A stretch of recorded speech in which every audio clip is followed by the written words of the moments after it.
Snyder says the rated R version of Rebel Moon releases this summer. Let's go. Let's get Ugh. this. Let's get this completed Summer. version out. They told us March at first. Oh, come on. I thought it was March too. I don't know why they're making us wait. When is See, part okay. two coming out? March, April, No, April. April. Okay. Now, here's the thing I'm going to say about Zack Snyder. Okay, I love a lot of his movies, but he's got to stop doing this. He's got to stop with this special edition thing. Do your definitive version One time. one time. But you want Because to have it's the mass. You want to have the certain demographic for the less violent one, and then the demographic for the more violent. I thought I thought Netflix wanted to put out a family friendly type of one, so they can well, get the thing about that is they're I, gonna go ahead. They're gonna go no. ahead and stream the R-rated the 3-hour R-rated version of it on Netflix.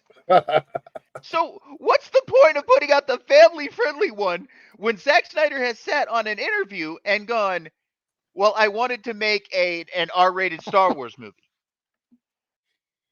So I'm all, you make your R-rated Star Wars movie. How hard is this? Honestly, I think he did it because he wanted to build hype hype momentum. for the completed version of the movie. And you know what? Whatever. It's annoying, but you can definitely tell from this version of the movie, the version that's out right now, that there's things missing. Yep. You can definitively tell there's things missing in that movie. You know, I a lot of criticism of the PG-13 one was that there was too much world building. There was too much character backstory. I'm like, what?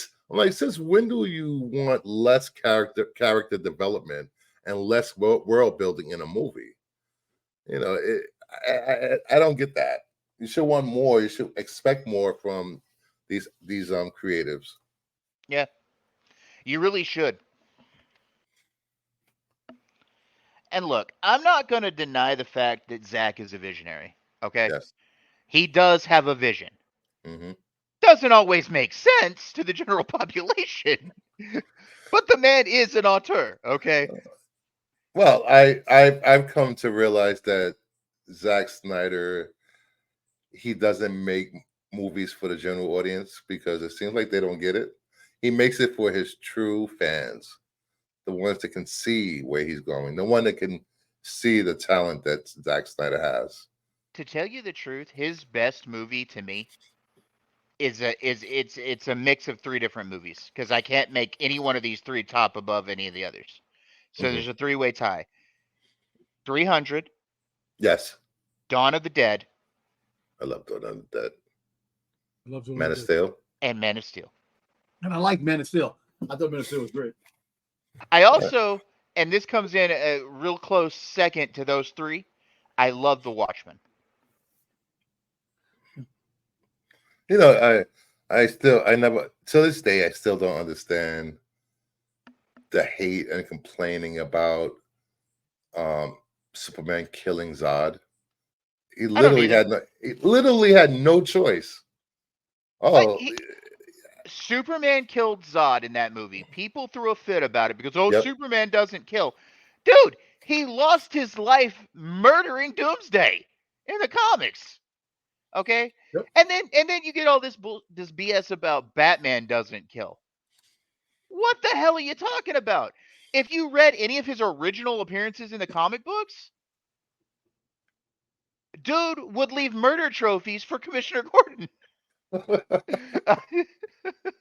Like he would literally we're talking about a guy who in the late 80s after Jason Todd died left the KG Beast Ah, in an KG underground Beast. bunker to starve to death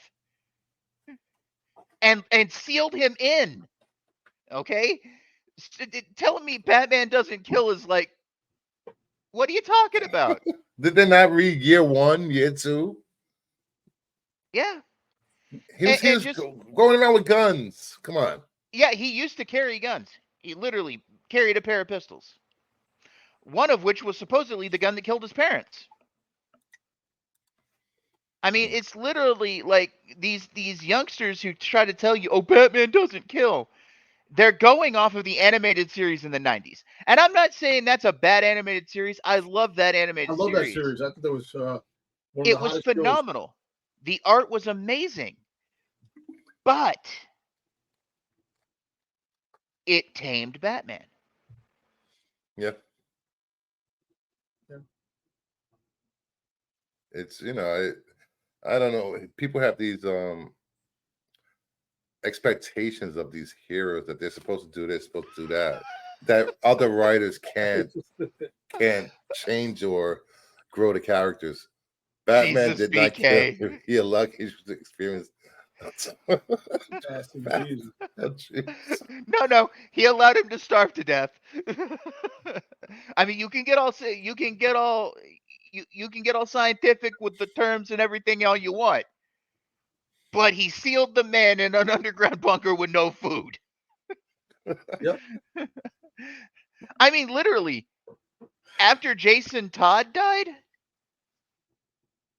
Batman tried to kill the Joker at the UN, of all places. If it hadn't been for Superman showing up, exactly, Batman Begins. I won't kill you, but I don't have to save you. Hey, and then you've got damn it, what's his name? You got Batman Returns, where he drops a bomb down a dude's pants and smiles as he blows up. Yep. Yeah, some people need to just, if you're worried about these characters, this moral line you think these characters should not cross, just read comic books for the last 50 years. Just pick up a book. You'll see that there have been many iterations of these characters. The only time Wonder Woman literally killed what's his name? Maxwell Lord Maxwell Lord broke his neck. Snapped his neck. Well, we don't talk about that. And then of course somebody mentions the X-Men. Wolverine murders people on the reg. Even Shadowcat, the last couple of months, she's been like killing people like left and right. She has truly earned the sobriquet of Shadowcat, and I love it. He can walk that bomb off. She is literally using what Ogun taught her. Yep. Finally. It was funny when Wolverine saw her. He's like, "What are you doing with those swords? Why are you carrying those swords?" What's scary is out of both of Wolverine's apprentices, Jubilee and Shadowcat, Jubilee killed before Shadowcat did. Which is insane. Which is insanity. And Jubilee did other things too. Of course, Jubilee's powers allow her to just be able to kill people had indiscriminately. Seizures. People had seizures with her color blasts. Yeah, and if you ever read the comic books back in the 90s, they talked about at one point, if she focused one of her blasts at the base of your skull, she'd fry your freaking brain. Yeah. That's actually discussed in one of the comics in the 90s. BK said, Diana told Superman there's a reason my Rose Gallery isn't as large as yours. It's true. That's it. Anybody ever read Kingdom Come? Yeah. Anyone? A long time ago. Yep. How many people has Frank Castle and Wolverine killed over the years? A lot. Oh, shitloads. Wolverine's body count's got to be in the thousands by now. The Punisher. Well, here, fuck, Scourge, who Captain America went after. He was killing all B, C, D, and E friggin' villains. He killed a lot of villains too. The thing about the only era in comic books that they tried to avoid death in comics was the Silver Age during the rise of the Comics Code, because the Comics Code held back a lot of things. Of course, we all know that the Comics Code, the pre-horror. That was when they turned Joker into a clown, which is not what he was supposed to be. No. He was literally an agent of chaos. Yep. I'm not pulling revisionist history. They were murking each other. The generations after the core heroes were murking each other in Kingdom Come. That's why they had Superman come back.